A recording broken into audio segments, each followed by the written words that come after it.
Hello, everybody. My name is Michael Cantrell, a member of SCMA's Outreach Committee.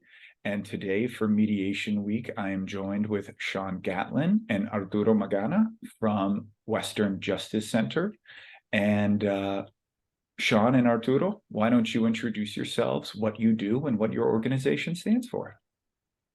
Sure. Thank you, Michael. My name is Sean Gatlin. I am the Conflict Resolution Education Program Director with the Western Justice Center. I am in charge of all programs that are related to restorative justice, restorative practices, and peer mediation. Great. Hello, everyone. My name is Arturo Magana. I am the Azusa Unified Program Manager for the Western Justice Center. We have a multi-year collaborative with the district to be able to help them with the restorative practices and or peer mediation at each of their school sites. And I'm actually at a school campus right now. Yeah, that's great to see. I mean, you guys are boots on the ground helping students solve their issues. So thank you both for taking the time. I really appreciate it. Why don't we first talk about what are some of the issues that you guys deal with? Is it just between students, or do you deal with, students and teachers and students and administrators or things like that?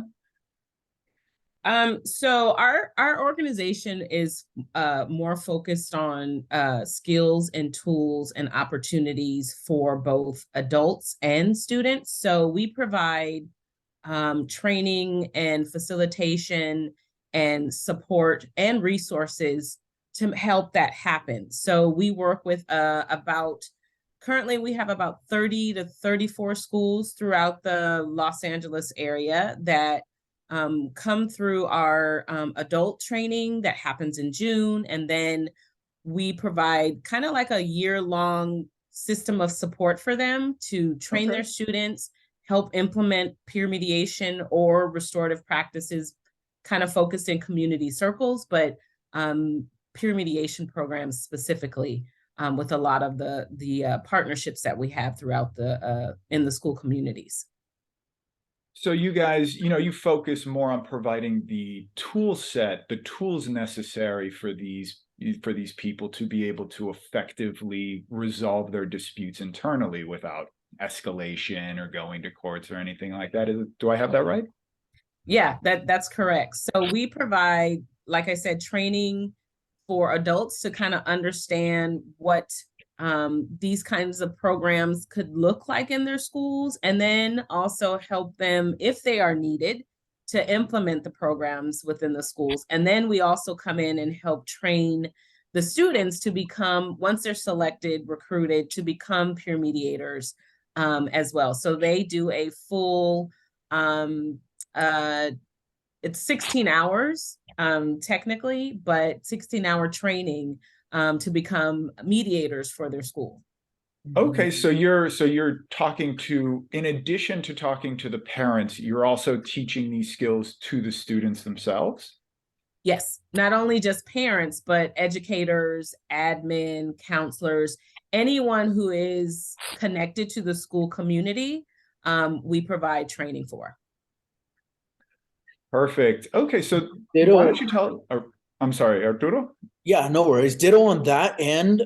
Here at Azusa, now with our multi-year project and our collaborative with Azusa and the Western Justice Center, it's a little more on focus around building a community of practice here at Azusa Unified. More, Sean and I, our experience has been that we have been the coordinators at a school site that have spearheaded a specific initiative, let's say peer mediation, and our grant ends in 5 years. And then after that, because there's no system in place, there's no community of practice, there's no cohesion, peer mediation is gone. The program ceases to exist.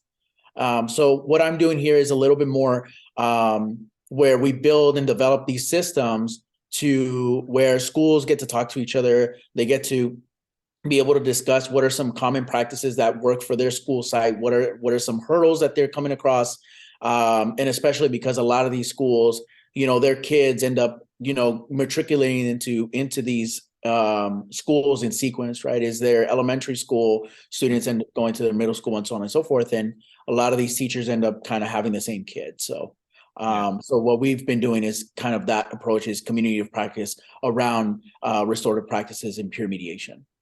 Okay, so you guys, so the idea is you want to obviously, with the grant, teach these schools and parents and kids how to effectively resolve conflict without escalation. But also, it sounds like you're trying to go beyond that and say, listen, when the program ends, when the grant ends, that doesn't mean that these people should stop being able to do this. So it kind of sounds like you're helping these communities, these organizations build a framework that can last long beyond what you guys are there for, and really help these organizations assume for themselves really responsibility and control over these situations, and that sounds like a wonderful idea. I think that's amazing, especially getting children involved and children understanding how to resolve conflict without escalation, especially teenagers and things like that.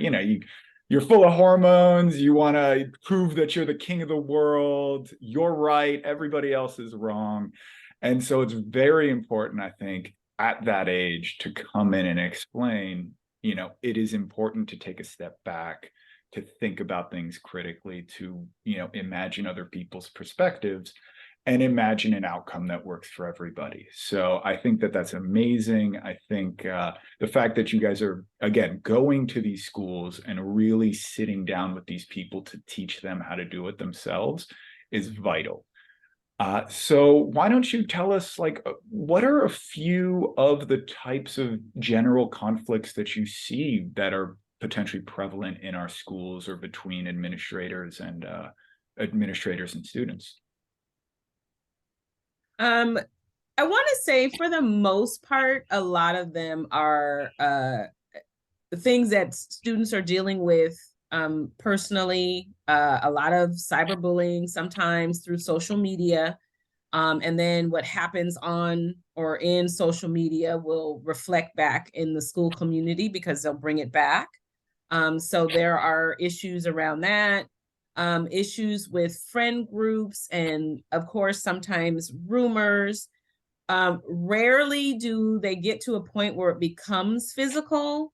Although you may be in a school, and Arturo can kind of touch upon what Azusa is dealing with. And when Arturo is working in our first district-wide project where we are training the entire district, like he mentioned, from elementary school to high school, to create a sustainable process of dealing with conflict. So we're dealing with, a whole lot of things, from what teenagers or young adults deal with, from rumors to gossip. A lot of the things stem from social media and cyberbullying, for the most part. Yeah, Yeah. so I just want to, again, reinforce that you guys are dealing not with, hey, we're going to go to a courtroom and we're going to, argue this in front of a judge. This is real people dealing with everyday situations. And Arturo, did you want to touch on that? Yeah. So what we're doing to kind of support, to kind of get to that point of being able to resolve conflicts peacefully and amicably. One of the things that I've been working on is really establishing a foundation, a sense of community, because more often than not, we found that mediation really can't take place in the school community unless there is some kind of understanding of safety and concern for each other, and self-regard for each other, or regard for each other, should I say. And those things have to exist in order for the next step to take place, which is, building out a peer mediation program in the school, in a school community. Students won't feel safe in a mediation if they know that this person in particular may have a bias, may have a very strong bias, may not feel connected to the community, and may say, well, I'm just here just to mediate, I don't really care about you. I don't really care about the outcome. What happens to you, what happens to you, it's not happening to me. We want them, we're getting to a point where we're starting to build that community, that sense of belonging in their school community, in their greater community. So what we've been doing a lot has been building out that foundation through a lot of talking circles, some restorative practices in class and within the entire school campus, so that we can eventually build out to this place where there is this sense of safety, and that mediation can become more of a tool for self-accountability, for expression of love to each other, for expression of care, for a deeper expression of belonging, and at the same time being able to create support systems for each other that they have expressed that they yearn and want. Yeah, that's great to hear. I think as a mediator, you touched on one of the most, when you mentioned trust in the system, that was very impactful for me, because trusting the mediator, trusting the system is one of the most difficult things to do, because as a mediator, you do have to go in and kind of be critical to both sides. Sometimes you have to kind of push and pull and work with the parties. And if the parties don't believe in what's happening, if they don't trust that what is happening in the system is going to lead to a good outcome, then they're not going to buy in. They're just going to, as you were saying, they're just going to show up. They're just going to say, I'm here because I have to be, not because I actually want to be here. And the system itself starts to degrade. So I think it's amazing work that you guys are doing, trying to reinforce trust within the youth about the system and how it can revitalize and help these people resolve their day-to-day issues. And I just want to say, I think it's amazing work that you guys are doing, because I can only imagine how difficult it is, especially in the wake of COVID, where you had years of these kids not being able to connect with one another face to face, not being able to build these community ties, these bridges, these interpersonal relationships.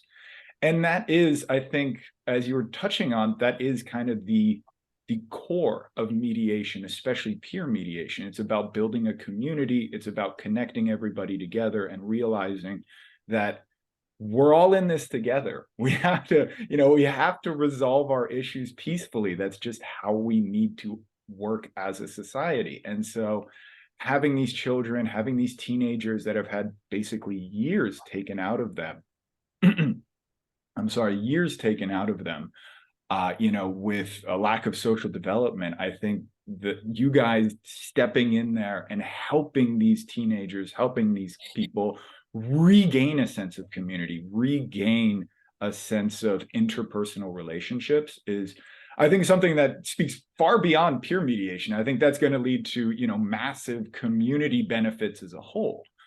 And on that note, I wanted to ask, have you guys seen, as part of your programs, over the course of the grant or thereafter, have you guys noticed, a betterment of the schools that you've gone to? Have you seen, greater engagement by students to resolve issues internally? Have you seen, a greater sense of community grow after you've helped these students in terms of teaching them mediation skills?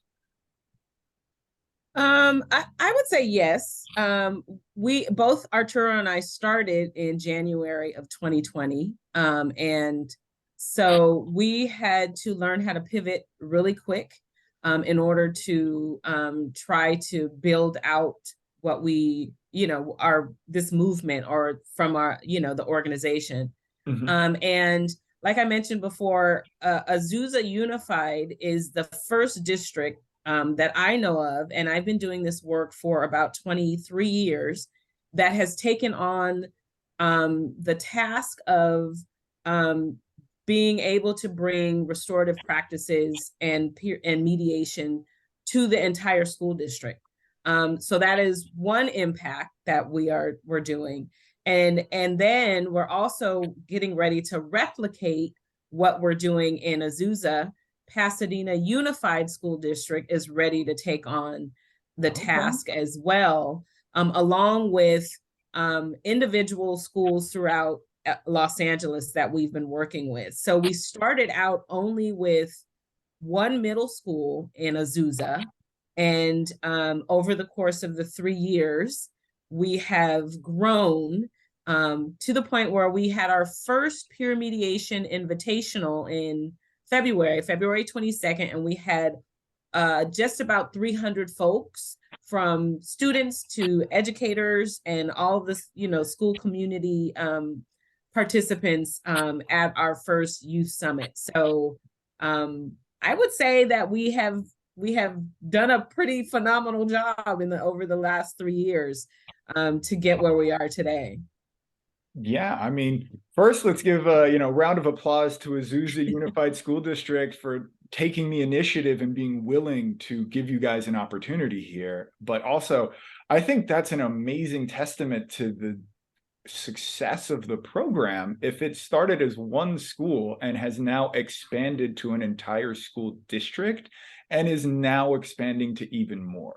So I think that alone speaks to the overwhelming success that your program has had. And I think it's just amazing that the work you guys are doing. I was just wondering, Arturo, you're there in Azusa right now. Have you noticed, just walking up and down the halls, talking with students, have you noticed that over the last couple years that you've seen more engagement from students, that you've seen a growth of community?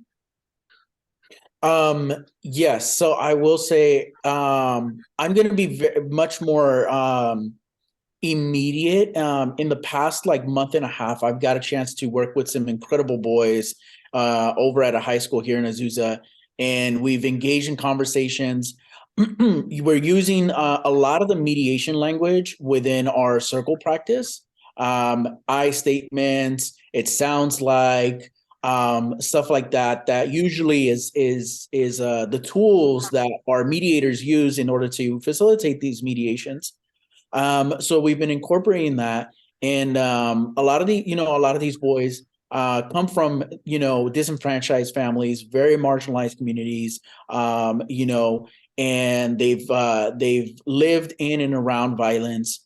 And a lot of them are picking up on the language around expressing their needs vocally, rather than kind of a more aggressively. And in particular, one student, I mentioned to another student, I felt like you completely ignored my need for my bike and you kept it over the weekend, and I needed it to go to work. And the boy, and these are kids from the neighborhoods, said, "My bad, G, I'll bring it back tomorrow." And as simple as that. And as simple as that, and which could have escalated to something that's, could have easily become a fight rather than a conversation. And that's just the immediate, just within the past month and a half of being able to work with these young men that otherwise don't have an opportunity sometimes to be able to express themselves, to be able to learn this kind of language, that a lot of times their families don't have these tools. They don't have this language. So I've been in a very privileged position to be able to work with them and be able to provide them these opportunities that otherwise I also myself did not grow up with. So it's been very, very awesome. One of the other things too is that the two high schools that we have here are consolidating into one, and they're both having very intentional conversations around academic structures for student success, student connectedness with staff, community-based resources at the school site, and they're using a lot of the mediation languages. One of the students that is spearheading this initiative was actually trained as a mediator, so she's using a lot of those tools to facilitate these conversations. She's using the I statements. She's using a lot of needs-based language and framing to be able to pull this information so that the administration into the consolidated school will know what the next steps are for his staff, for him and his staff, and for the greater community, what he can do. And that's something that otherwise wouldn't be happening. First of all, students are in a position of voice and power. They're in a position of facilitation, which is usually something that the adults do. They're the ones facilitating. They're the ones collecting data. They're the ones, maneuvering a lot of these conversations and emotions that usually mediators have to do. And I'm really looking forward to a number of those students that are in the circles right now that are willing to become mediators in the coming year. And it wouldn't, like, as I mentioned earlier in this conversation, these things wouldn't exist if the sense of community wouldn't be existent. So I definitely have to give some credence to the staff here that have been integral in helping me build out that sense of community, build out that ability for student connectedness with each other and with staff. So I'm really looking forward to the next coming year over at Azusa High School and how their peer mediation program is going to exist amidst the consolidation. First of all, that's amazing to hear. I just wanted to touch upon a couple things that you brought up. First, I think we should absolutely highlight this. I think one of the most important aspects of mediation, especially peer mediation and teen mediation, is giving people who may have never had an experience with constructive problem solving. As you were touching upon, many cultures and socioeconomic backgrounds, their first instinct when it comes to conflict is violence or escalation or aggression. And it's important that you guys get in there and teach them that, no, there is a far more constructive and beneficial way of resolving these conflicts that doesn't involve escalation, that doesn't involve fighting, that doesn't involve yelling. You can have a better resolution by just listening to each other and paying attention and maybe involving, a third party that you both trust to help you work out these issues. And so it's amazing to see that you guys are reaching out to these communities and really making an impact and helping these kids understand that there are other tools out there for resolving conflict. It's not just escalation and violence. And so I think that that's, incredibly important. And I very much want to applaud you for that. And I did want to finally just touch upon, you mentioned this a little bit when you were speaking, but now I kind of want to turn towards the future and look at, what Western Justice Center has for the future. I know you mentioned how Azusa is combining its high schools and is looking to integrate mediation language and mediation framework. Are you guys working alongside with them to help them institute that? And finally, I also wanted to say, Sean, I know you mentioned that you were moving into Pasadena as well. So I'd love to hear from you on that. But first, I just want to ask Arturo, what's going on with this, high school merging and how you guys are inserting yourselves into that new framework? Yeah, so I am helping in creating a community of practice right now with the consolidating middle schools. So 3 middle schools will consolidate into one mega middle school. We're looking at about 1,700 students in one middle school. And the thing is that all 3 middle schools have a peer mediation program, and all 3 middle schools run a mediation program with different nuances. So the principal that's going to oversee the middle school, we got a chance to talk in the past couple of weeks about how can we start finding the common threads. How can we start figuring out how this exists at, Slauson Middle School, at Center Middle School, and at Foothill Middle School? How does this exist? And then how do we create a cohesive framework that's going to work for Gladstone Middle School, which will be the one middle school next year? So that'll be taking place in the next couple of weeks, where we are going to be able to reconvene the staff members from all 3 middle schools and get to hear from how their program works, the little nuances, and how it works and what doesn't work, and just being able to build off of that.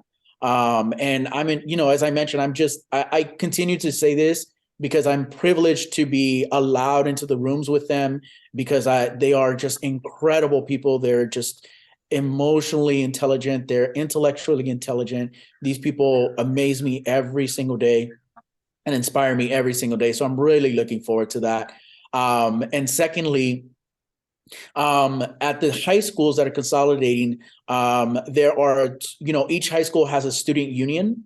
And the student union took it upon themselves. They weren't tasked by the adults. They took it upon themselves to start meeting and discussing, well, what are going to be the needs that we need to address? What are the common factors? What are the common threads? And how can we create this as a packaged way for our principal to be able to know what the next steps are going to be for his staff. So, and as a matter of fact, later on today during sixth period, the principal from the other high school is coming over to this high school, to Gladstone High School, and being able to hear from the Gladstone students about what the needs are as far as academic structures for student success.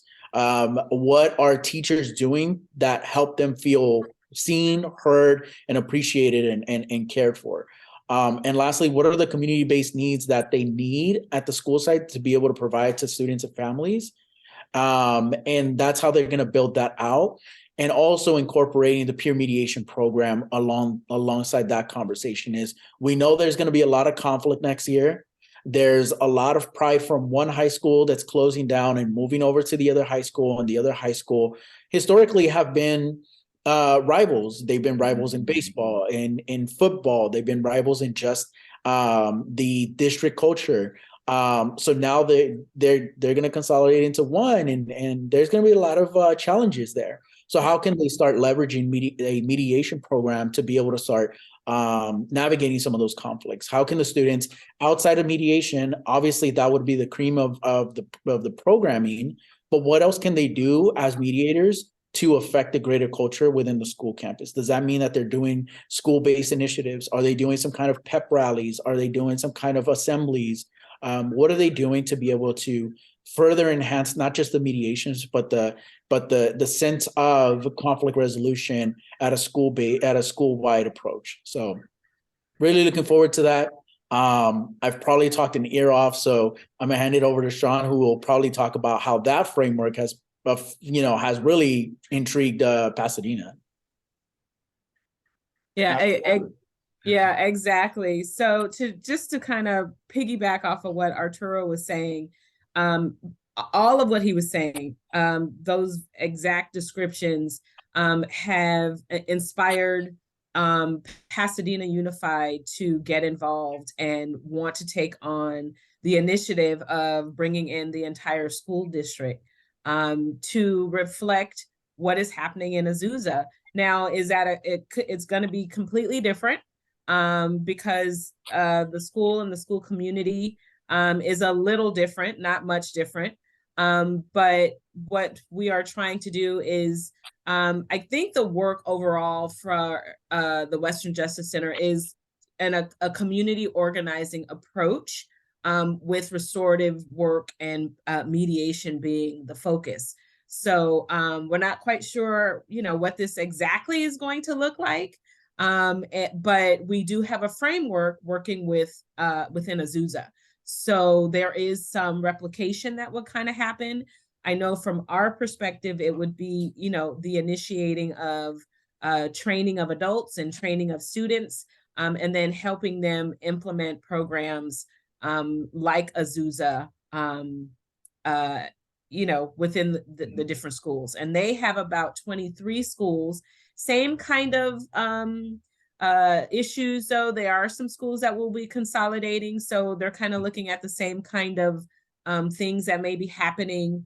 But the idea is to build a relationship with them and to help them create these sustainable peer mediation programs, and also other restorative practices as well. Well, first of all, that sounds amazing from all angles. Arturo, I just wanted to touch on one thing that you brought up, which I thought was amazing, was the fact that you are getting active student engagement in this merging process and how the framework is going to be, is going to be developed and instituted. I think that's amazing. And I think that's a testament to the effectiveness of your program, that these students feel empowered enough to actually feel on the level as the administrators in designing these things. They feel as though they have an impact and a say, and because they are the ones that are being taught these skills and being taught how to, present their perspectives in a non-confrontational manner and things like that, they're able to make progress within that. I personally remember when I was a kid, school administrators would say, this is what's happening. And we as the students just had to go along with it. It was just part of the, power dynamic that we had. And so the fact that you are able to teach these students how to not only, within themselves, mediate disputes and work with these tools, the fact that it also empowers them to have a say beyond that is what's really impressive, that they actually now can say, wait a second, I can use these skills that I learned to mediate disputes to also mediate issues in other areas of my life. Why do I have to stop with just, me fighting with my friend? Why can't these same skills be used? So I think that's impressive. And Sean, I just wanted to say, what you were talking about, I think touched on a very important thing about mediation in general, is the tools and the tools and the skills that you learn as a mediator can be so flexible that you can take them, even though, Azusa and Pasadena have different issues. They have different, different demographics, different school setups, all of that, but you take the inherent tools and you can modify them and tweak them to fit whatever situation you're dealing with. So I think it's impressive that you're able to take the lessons and the skills that you learned from expanding this program in the Azusa School District and apply them to the Pasadena School District. I think it's amazing work that the both of you are doing.